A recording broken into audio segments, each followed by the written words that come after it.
Yan, good morning. Yan, tanah salarin. Kaya nga lang tuyo na, maliit na siya. Ito yung ulo. Paikot paparod. Ayun Kalansay na Kalansay na. Kaya pala nangangamoy. Ito pala yung salaring sawa. Ayan pala yung nataga. Pero layo ng pinagalingan nun, doon pa. May mga alaga din pala siya, no? Oo. Nawala na rin daw siya ng manok Kasi sa akin. Nadaan ng tuloy. Pero ni Saro nag-abono ko, hindi ko nakita ito, naamoy ko lang. Yan, wala nang predator. Cobra na lang predator dito. Oo, cobra dami.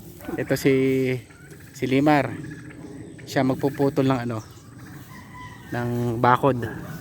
Yung mga masusukal na bakod para wala nang sawat, cobra. Ang update po. Salamat.